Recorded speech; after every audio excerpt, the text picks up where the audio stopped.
6 जुलाई 2016 India के paranormal world के लिए ये सिर्फ एक तारीख नहीं थी। ये वो दिन था जब एक ऐसा इंसान डरा जो ज़िंदगी भर लोगों के डर का सामना करता रहा। मैं बात कर रहा हूँ गौरव तिवारी की। वो शख्स जो 6000 से ज़्यादा पैरानॉर्मल इन्वेस्टिगेशंस कर चुका था, और आज की इस डॉक्यूमेंट्री में मैं आपको बताऊंगा उस आखिरी केस के बारे में जिसके बाद गौरव तिवारी जिंदा नहीं रहे। अगर आप इंटरनेट पर सर्च करोगे तो आपको इस केस के बारे में ज़्यादा डिटेल नहीं मिलेगी, लेकिन मैंने काफ़ी गहरी रिसर्च की है और सवाल सिर्फ एक है, आखिर उस लास्ट इन्वेस्टिगेशन में ऐसा क्या हुआ जो एक एक्सपर्ट इन्वेस्टिगेटर जिंदगी से हाथ धो बैठा। गौरव तिवारी शुरुआत साल 2009।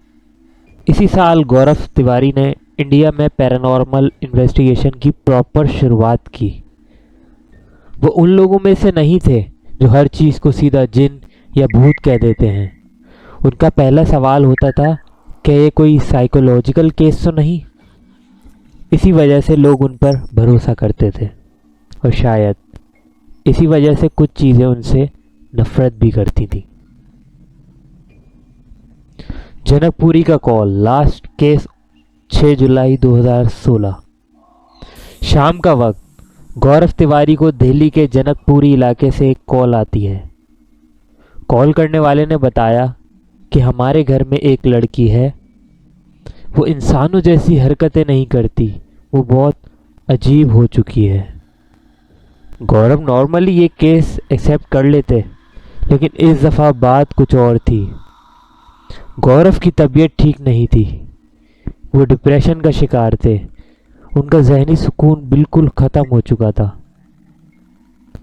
प्लान ये था कि सिर्फ टीम जाएगी, लेकिन जैसे ही गौरव ने सुना कि लड़की की हालत बहुत ज़्यादा ख़राब है, उन्होंने कहा कि मैं भी चलूँगा साथ।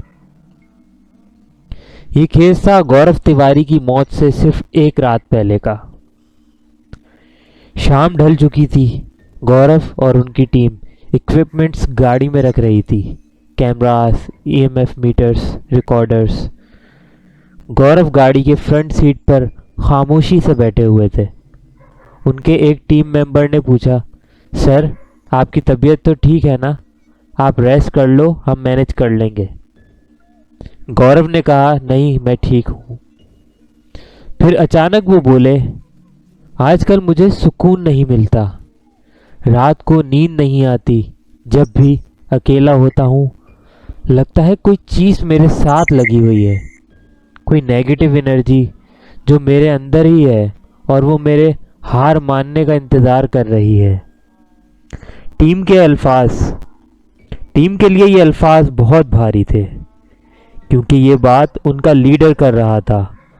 माहौल बहुत ही उदास हो गया था। गाड़ी जनकपुरी के उस फ्लैट के नीचे रुकी। जैसे ही गौरव ने गाड़ी से बाहर कदम रखा, उनके कान में उस लड़की की चीखने की आवाज़ पड़ी। पूरा इलाका उस बिल्डिंग को देख रहा था। लोग दूर हो रहे थे खौफ के मारे, और गौरव अंदर जा रहे थे। जैसे ही बिल्डिंग के अंदर गए, चीखों की आवाज़ें और भी तेज़ हो गई। लिफ्ट ऊपर को जा रही थी और आवाज़ हर फ्लोर के साथ और भयानक होती जा रही थी। घर के अंदर शिव एंटर हुए। रूम के अंदर का मंजर, दरवाज़ा खोला। रूम में कदम रखते ही वो लड़की जो सुबह से चीख चिल्ला रही थी, गौरव को देखकर अचानक बिल्कुल खामोश हो गई, जैसे सब कुछ थम गया हो। और फिर देखते ही देखते वो लड़की गौरव को देखकर मुस्कुराने लगी। लड़की के फादर हैरान रह गए कि ये सब कुछ बहुत अजीब था। ये लड़की तो कभी खामोश भी नहीं होती थी। वो लड़की गौरव को ऐसे देख रही थी जैसे वो उन्हें बहुत पहले से जानती हो। गौरव ने लड़की के वालिद से पूछा, इन सब की शुरुआत कब से हुई? लड़की के वालिद ने बताया कि लड़की कॉलेज की स्टूडेंट थी। धीरे धीरे इसने कॉलेज जाना छोड़ दिया। पूरा पूरा दिन कमरे में बंद रहती। अगर कोई रूम में आ जाता तो चीख कर भगा देती। एक दिन वो खुद हमारे रूम में आई। हम खुश हो गए कि हमसे मिलने खुद आई है, लेकिन जब देखा तो उसके हाथ में तेज छुरा था। उस दिन उसके फादर समझ गए कि ये कोई मामूली केस नहीं है। इन्वेस्टिगेशन शुरू। गौरव ने कहा कि ईएमएफ मीटर्स निकालो, हर कमरे में कैमरास लगाओ। सब कैमरास लगाए गए और तब हर कैमरा फ्लैश करने लगा। ये बड़ी अजीब बात थी। एक भी कैमरा काम नहीं कर रहा था।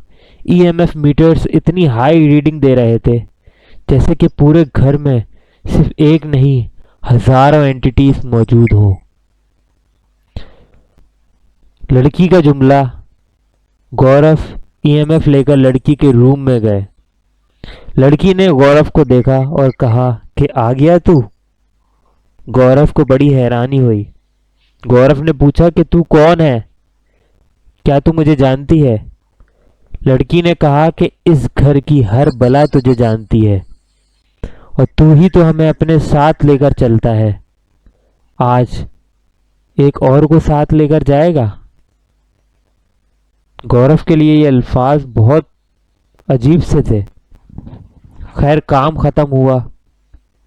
जाते वक्त गौरव ने जोर से कहा कि इस घर में जितनी भी आत्माएं हैं वो मेरे साथ चलो। इस जगह को छोड़ दो और इस लड़की को छोड़ दो। टीम को ये बात बिल्कुल हजम नहीं हुई। टीम बिल्कुल खामोश थी। वापसी के रास्ते में गौरव ने एक लफ्ज नहीं बोला, जैसे कुछ उनके अंदर बैठ चुका हो। गौरव अपने घर पहुंचे। उनकी वाइफ ने उनसे पूछा कि आप ठीक तो हैं? आप कॉल्स क्यों नहीं उठा रहे थे? मुझे बहुत फिक्र हो रही थी। गौरव ने सिर्फ इतना कहा कि मेरी तबीयत ठीक नहीं है, और वो थोड़ी ही देर में सो गए। 7 जुलाई 2016। नेक्स्ट मॉर्निंग सुबह उन्होंने ईमेल्स चेक की एज यूजुअल कि नेक्स्ट लोकेशंस कौन कौन सी हैं। फिर वो कुछ देर में बाथरूम गए फ्रेश होने, और अचानक जोरदार गिरने की आवाज़ आई। दरवाज़ा खोला। गौरव ज़मीन पर गिरे हुए थे। उनकी नब्ज़ चेक की गई। वो दुनिया छोड़ चुके थे। उनकी वाइफ उन्हें काफ़ी बार कह चुकी थी कि ये काम छोड़ दो, कोई नॉर्मल जॉब कर लो, लेकिन कुछ लोग शायद इसी रास्ते के लिए बने होते हैं, और शायद गौरव तिवारी आखिर तक अकेले नहीं थे। दोस्तों, अगर आप लोगों को इस तरह का कंटेंट पसंद है तो चैनल को सब्सक्राइब कर लें। अपना बहुत सारा ख्याल रखिएगा। मिलते हैं फिर नेक्स्ट वीडियो में।